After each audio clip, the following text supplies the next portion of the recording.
अस्सलाम वालेकुम नाजरीन, नेशनल और इंटरनेशनल खबरों में आपका खैर मकदम है। मैं हूं अर्शिया शेख। नजर डालते हैं आज की अहम खबरों पर।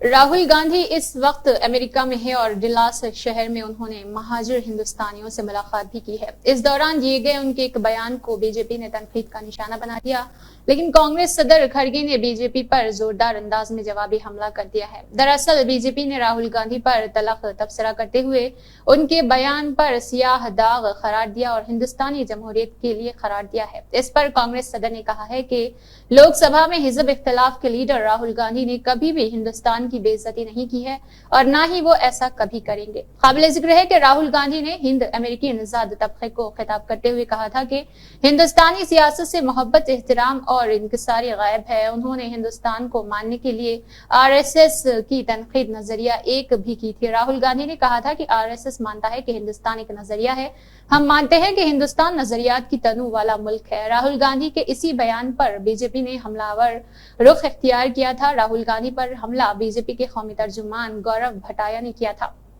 उन्होंने अपने बयान में कहा था कि राहुल गांधी बैरून मुमालिक में अपने तबसरों से हिंदुस्तान जमहूरियत को कमजोर करने की कोशिश करते हैं, लेकिन इस इल्जाम को कांग्रेस सदर ने सरे से मुस्तरद कर दिया है। उन्होंने कहा है कि उन्होंने राहुल गांधी कभी भी हिंदुस्तान की बेइज्जती नहीं की और ना ही कभी ऐसा करेंगे, ये हमारा वादा है। साथ ही उन्होंने ये भी कहा है कि बीजेपी को ऐसे इश्यूज उठाने के लिए एक बहाना चाहिए।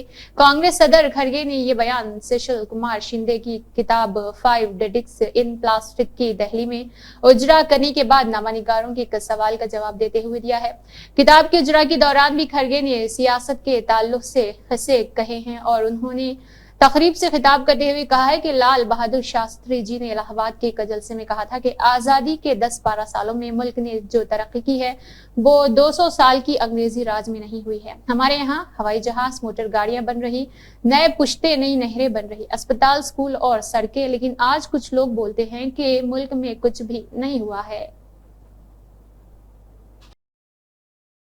कांग्रेस लीडर ने इंदिरा गांधी कौमी इत्तेहाद अवार्ड बाज़ाब्ता एक प्रेस बयान जारी कर तजावुज़ात तलब की है। इस अवार्ड की सलाहकार कमेटी ने एक मुकर्ररा फॉर्म पर 32वें इंदिरा गांधी कौमी इत्तेहाद अवार्ड 2022-23 के लिए तजावुज़ात तलब की है। वाज़ेह है कि इस अवार्ड की बुनियाद कांग्रेस के सदी साला 1985 में पड़ी थी। इस अवार्ड की बुनियाद कौमी यकजहती, आपसी समझदारी और मुख्तलिफ मजहबी ग्रुप्स, तबकात, सकाफत, रिवायात की कौमी इत्तेहाद की जज्बे को मजबूत और फरोग देने के नजरिए से रखी गई थी। ये अवार्ड इंदिरा गांधी की यौम शहादत यानी 31 अक्टूबर को पेश किया जाता है। इस अवार्ड के तहत मेमेंटो के अलावा 10 लाख रुपए की नकद रकम भी अदा की जाती है। कांग्रेस ने खजांची अजय माकिन के दस्तखत से जारी प्रेस रिलीज में बताया है कि इस अवार्ड के लिए नामजदगी के मकसद से form all India Congress committee 2024-24 Akbar road, नई दिल्ली से हासिल किए जा सकते हैं और फॉर्म भेजने की आखिरी तारीख 30 सितंबर 2024 है। इंदिरा गांधी कौमी इत्तेहाद काबिल जिक्र है कि अब हासिल करने वाले शख्सियात में Swami Ranganathan, Aruna, Asaf Ali, Bharat scout and guides, BN Haksar और MS सुब्बालक्ष्मी, राजीव गांधी और इसके अलावा परमधाम आश्रम आचार्य तुलसी, डॉक्टर बुशंभर नाथ पांडे, सरदार बनियत सिंह और निटूर ठाकुर भी शामिल है। इसके अलावा तमाम लोग इस जलसे में शिरकत करेंगे और S Swaminathan, Rajagopal, PV, TM Krishna और चंद्र प्रसाद भी शामिल रहेंगे। GST काउंसिल की 54वीं मीटिंग इख्तिताम पजीर हुई है। ये मीटिंग मरकजी वजीर मालियात निर्मला सीतारमन की सदारत में हुई थी, जिसमें कुछ अहम फैसले लिए गए हैं। हालांकि तवील मुद्दत से मौजूद बहस बन रहे कुछ मसाइल को हल करना GST काउंसिल ने फिलहाल टाल दिया है। GST काउंसिल की कुछ अहम फैसलों में कैंसर के दवाएं और नमकीन मजहबी सफर के लिए हेलीकॉप्टर सर्विस लेने पर GST घटाने का ऐलान शामिल है। मरकजी वजीर मालियात निर्मला सीतारमन ने ऐलान किया है कि रियासती या मरकजी हुकूमत के कानून से बनी कोई यूनिवर्सिटी और रिसर्च सेंटर अगर हुकूमत या प्राइवेट सेक्टर से फंड हासिल करती है तो उन्हें इस पर कोई GST नहीं देना होगा। दरअसल गुज़िश्ता महीने ये खबर आई थी कि IIT दिल्ली समेत मुख्तलिफ दीगर तालीमी इदारों को रिसर्च के लिए फंड पर GST का नोटिस मिला है। इसके बाद वज़रात मालियात की शदीद तनकीद हो रही है। Directorate general of GST intelligence ने IIT दिल्ली समेत मजमूई तौर पर 7 इदारों को टैक्स डिमांड का नोटिस भेज दिया था। GST काउंसिल की मीटिंग के बाद रेवेन्यू सेक्रेटरी संजय मल्होत्रा ने बताया है कि नमकीन पर GST अब 18% से घटाकर 12% कर दिया गया है। इसके अलावा कैंसर की दवाओं पर भी 12% की जगह 5% GST लिया जाएगा। دہلی پردیش کانگریس کمیٹی کے صدر دیویندر یادو نے آج اپنے ایک بیان میں کہا ہے کہ دہلی بھر کے 358 گاؤں کے کسان نجف گڑھ کے دولت پور گاؤں میں اپنے مطالبات کے لیے گزشتہ 21 دنوں سے دھرنے پر بیٹھے ہوئے ہیں، لیکن مرکزی اور دہلی حکومت ان کسانوں کی روداد نہیں سن رہی۔ دیویندر یادو نے کہا ہے کہ ایل زون کی زمین کی لینڈ پولنگ کر کے زراعت کی زمین کو شہری زمین میں تبدیل کرنے کا آرڈیننس جاری کر دیا گیا۔ اس معاملے میں کانگریس کسانوں کے ساتھ کھڑی ہے، زمینوں کے معاوضے اور سرکل ریٹ دلانے کے لیے لڑائی ہم کسانوں کے ساتھ مل کر لڑیں گے۔ انہوں نے مزید کہا ہے کہ کانگریس پارٹی مطالبہ کرتی ہے کہ لیفٹیننٹ گورنر دہلی کے کسانوں کے مفاد میں موجودہ حالات کو دیکھتے ہوئے مداخلت کر کے مناسب فیصلہ لیں گے۔ دیویندر یادو کا کہنا ہے کہ حکومت سے پریشان کسان بتا رہے ہیں کہ سرکاری افسران بار بار آ کر کہتے ہیں کہ اپنی زمین لینڈ پولنگ میں ایکوارڈ حاصل کرو، جبکہ ماسٹر پلان کے تحت پالیسی کے بارے میں حکومت کسانوں کو مطلع نہیں کر رہی۔ ماسٹر پلان کا کیا خاکہ ہے، حکومت کے ذریعے کسانوں کو بتایا جانا چاہیے۔ دہلی ڈیولپمنٹ اتھارٹی کے ڈائریکٹر تک کسانوں سے مشورہ مانگ رہی، کہتے ہیں کہ آپ کا مشورہ کابینہ میں دیں گے، لیکن 20 دنوں سے زیادہ وقت سے چل رہے دھرنے اور کسانوں کے مطالبات کے بارے میں حکومت کوئی بات نہیں کرتی ہے۔ حالانکہ کسان صاف لفظوں میں کہہ رہے ہیں کہ لینڈ پولنگ کرنے کے بعد 400 FER درج کیے گئے تھے، جس کے بعد انہوں نے مجموعی طور پر زمین کا 60% کسان کے پاس ہونا چاہیے اور 40% حکومت اپنے استعمال کے لیے رکھتی ہے۔ دیویندر یادو نے کہا ہے کہ گاؤں میں رہنے والے کسانوں کا کہنا ہے کہ گاؤں کے لال ڈورا کے ساتھ بڑی ہوئی آبادی کو بھی ریگولائزر کی جانی چاہیے اور لال ڈورا کو بھی بڑھایا جانا چاہیے۔ انہوں نے کہا ہے کہ فی ایکڑ 1 کروڑ روپے ڈیولپمنٹ فیس کے نام پر جو حکومت نافذ کرنا چاہتی ہے وہ کسانوں پر نافذ ہونا چاہیے۔ کانگریس جنرل سیکرٹری پرینکا گاندھی نے منی پور میں تشدد کے تازہ واقعات کے بعد مرکزی حکومت کی ناکامیوں پر شدید حملہ کیا ہے۔ انہوں نے کہا ہے کہ منی پور تقریباً 1.5 سال سے جل رہا ہے، روزانہ تشدد، قتل، فساد، نقل مکانی، گھر جل رہے، فیملی اجڑ رہی، زندگیاں تباہ ہو رہی ہے، ہزاروں کنبے راحتی کیمپوں میں دن کاٹنے کو مجبور ہے۔ وزیر اعظم جی نے اسے روکنے کی اب تک کوئی کوشش بھی نہیں کی ہے۔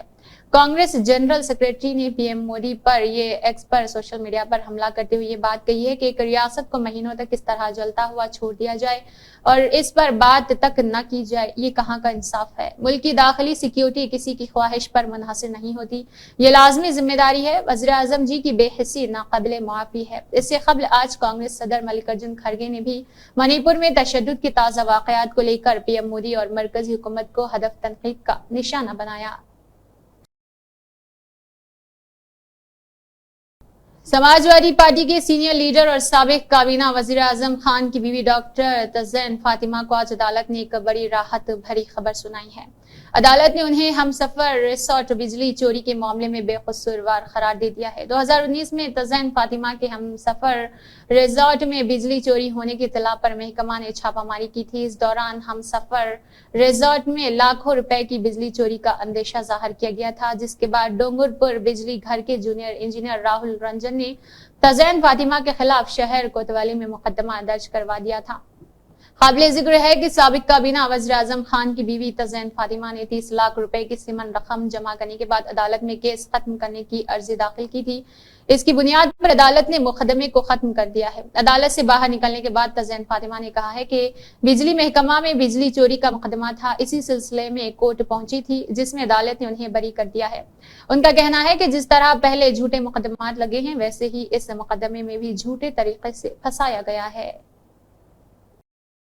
دہلی کی ایک عدالت نے آپ رکن اسمبلی امانت اللہ خان کو 14 دنوں کے لیے عدالتی حراست میں بھیج دیا ہے۔ وہ 23 سپتمبر تک عدالتی حراست میں رہیں گے۔ انفورسمنٹ ڈائریکٹوریٹ نے منی لانڈرنگ سے جڑے معاملے میں عدالت سے امانت اللہ کو 14 دنوں کی عدالتی حراست میں بھیجنے کی گزارش کی تھی۔ اس گزارش کو راؤز ایونیو کورٹ کے اسپیشل جج راکیش سیال کی عدالت نے منظور کیا اور امانت اللہ کو عدالتی حراست میں بھیجنے کا فیصلہ سنایا۔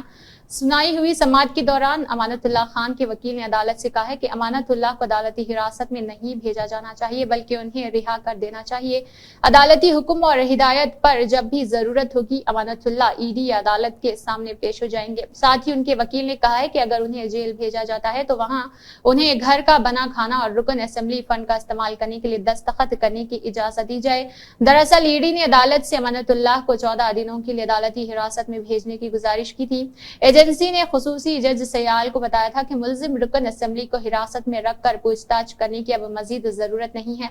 ऐसे में अब उन्हें अदालती हिरासत में भेज दिया जाना चाहिए। ईडी ने अदालत से कहा है कि अगर अमानतुल्लाह को रिहा कर दिया जाए तो वो मामले की जांच और गवाहों को मुतासिर कर सकते हैं। इससे कबल जांच एजेंसी ईडी ने वक्फ बोर्ड घोटाले के इल्जाम में आप रुकन असेंबली अमानतुल्लाह को 2 सितंबर के रोज गिरफ्तार किया था। मुबैना घोटाला मामले में अमानतुल्लाह अब तक 7 दिन ईडी की हिरासत में रहे और अभी उन्हें अदालती हिरासत में भेजने का फैसला सादिर कर दिया गया है।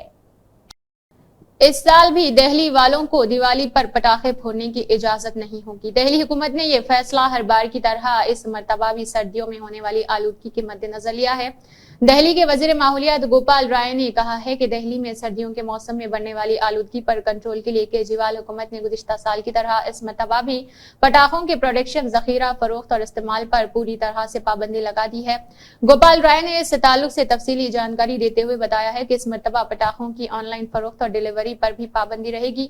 पटाखों के प्रोडक्शन, जखीरा, फरोख्त और इस्तेमाल पर यह पाबंदी आइंदा साल जनवरी तक नाफिज रहेगी। इस पाबंदी को सख्ती के साथ नाफिज किया जाएगा और दिल्ली पुलिस डीपीसीसी के साथ साथ रेवेन्यू महकमा के साथ मिलकर काम मुकम्मल करेगी। गोपाल राय ने यह भी बताया है कि हुकूमत आलूदगी को काबू में करने के लिए winter action plan 21 focus points पर जला रही है। इसके अलावा 21 नुकात पर मबनी विंटर एक्शन प्लान बनाया जाएगा। उन्होंने सभी महकमों के साथ इस सिलसिले में मीटिंग की है।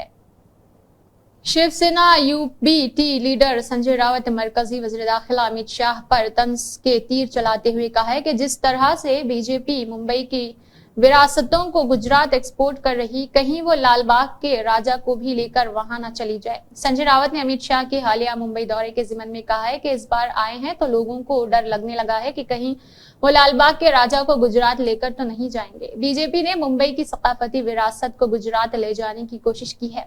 उन्होंने मुंबई की शिनाख्त के दीगर पहलुओं के साथ भी यही बात की है। इस बार जब अमित शाह आए तो लोगों को खौफ था कि वो लालबाग के राजा को लेकर जा सकते हैं, क्योंकि वो कुछ भी कर सकते हैं। शिवसेना यूबीटी लीडर का भी कहना था कि वो यही कर सकते हैं। इसके अलावा मुंबई में तहरीक चलाई गई थी जिसमें कई सियासी पार्टियों के लोग शामिल थे। बहुत से समाजी कारकुनान भी इसमें शरीक रहे, लेकिन अमित शाह उन्होंने शरीक नहीं थे और मुंबई के लिए 105 मराठों ने अपनी कुर्बानी दी है। हमें तोड़ने की कोशिश कर रहे हैं, कंगाल बनाकर सब कुछ गुजरात लेकर जाना चाहते हैं। वाज़ेह है कि मरकजी वज़ीर दाखिला अमित शाह गुज़िश्ता दिनों मुंबई में थे। यहाँ उन्होंने लालबाग के राजा की जियारत की थी, साथ ही यहाँ पर कुछ तकारीब में शामिल भी हुए थे। अब पीर के रोज पोस्ट में लिखा है कि अमित शाह ने अपने एक महाराष्ट्र के वजीर आला एकनाथ शिंदे की रिहाइश पर गणपति बप्पा का दर्शन पूजन किया और इसके बाद गणपति बप्पा से सभी की खुशी, अमन और खुशहाली की दुआ की है। हिंदुस्तानी रेलवे ने साबिक पहलवान बजरंग पुनिया और विनेश फोगाट का इस्तीफा मंजूर कर लिया है। गुज़िश्ता दिनों दोनों पहलवानों ने रेलवे से इस्तीफा दे दिया था। अब ये दोनों सियासत में कदम रखते हुए कांग्रेस पार्टी में शमूलियत भी इख्तियार कर चुके हैं। विनेश को जहां एक तरफ हरियाणा के जोलाना से पार्टी का इंतखाबी टिकट मिला है, वहीं दूसरी तरफ बजरंग पुनिया किसान कांग्रेस के वर्किंग चेयरमैन बनाए गए हैं। विनेश फोगाट के सियासत में आने को हरियाणा में एक बड़ी सियासी तब्दीली के तौर पर देखा गया है। उनके खाप पंचायतों और किसानों के साथ मजबूत रिश्ते हैं, जिससे उन्हें इंतखाब में बड़ी हिमायत मिलने की उम्मीद है। विनेश फोगाट ने हरियाणा में सियासी गहमा गहमी के दरमियान अपनी इंतखाबी तशहीर भी शुरू कर दी है और लोगों की हिमायत और प्यार के लिए उनका शुक्रिया अदा किया है। इसके अलावा तलब रहे कि हरियाणा में असेंबली इंतखाबात 5 अक्टूबर को होंगे और वोटों की गिनती 8 अक्टूबर को की जाएगी। और हालांकि पहले इंतखाबात की तारीख 1 और 4 अक्टूबर को थी, लेकिन इंतखाबी कमीशन ने इसमें तब्दीली कर दी है। कमीशन ने इसके पीछे की वजह बताते हुए सफाई दी है कि बिश्नोई तबके के वोटिंग के हक और उनकी रिवायत दोनों की इज्जत करने के सबब यह फैसला लिया गया। वाज़ेह हो कि बिश्नोई समाज ने स्वाज मासवा त्योहार में हिस्सा लेने की सदियों पुरानी रिवायत को अभी तक बरकरार रखा हुआ है। इस दिन बिश्नोई लोग अपने गुरु जमबशीर की याद में त्योहार मनाते हैं। राजस्थान की नौखा तहसील में करीब 490 साल से ये मेला लगातार मुनक़िद होता है। हरियाणा असेंबली इंतखाबात 2024 को लेकर सियासी गहमा गहमी तेज हो चुकी है। इस इंतखाबात के लिए कांग्रेस के उम्मीदवारों की लिस्ट भी जारी कर दी गई है, जिसमें पहलवान विनेश फोगाट को जोलाना से टिकट मिला है। वो इस वक्त हरियाणा असेंबली इंतखाबात के लिए मरकज कशिश बनी हुई है। इस दरमियान विनेश ने अपनी तशहीरी मुहिम शुरू करते हुए अपने ससुराल बिकथा खेड़ा में अवामी जलसे से खिताब किया। इस मौके पर उन्होंने लोकसभा में अपोजिशन रहनुमा राहुल गांधी की तारीफ करते हुए कहा है कि वो उनकी बहुत इज्जत करती है। अपने खिताब में विनेश ने कांग्रेस रहनुमा के सिलसिले में बात करते हुए कहा है कि वो गुज़िश्ता 2-3 वर्षों से देख रही हैं कि राहुल गांधी सड़कों पर निकल रहे हैं। इस दौरान वो हर आदमी से बात करते हैं और उनका दर्द जानने की कोशिश करते हैं। उनका आवाम की तय ये सुलूक काबिल तारीफ है, जिससे मेरी नजर में उनकी इज्जत काफी बढ़ गई है। जोलाना से उम्मीदवार बनाए जाने पर विनेश ने कहा है कि हमें जो जिम्मेदारी दे दी गई है इससे काफी अच्छा महसूस होता है और लोग बहुत खुश होते हैं। कांग्रेस पार्टी ने हमें उम्मीदवार के तौर पर यहाँ भेजा है, इसलिए लोग हमें यहाँ पर प्यार देते हैं। इसी के साथ नेशनल और इंटरनेशनल खबरें इख्तिताम को पहुंचती है। अल्लाह हाफिज।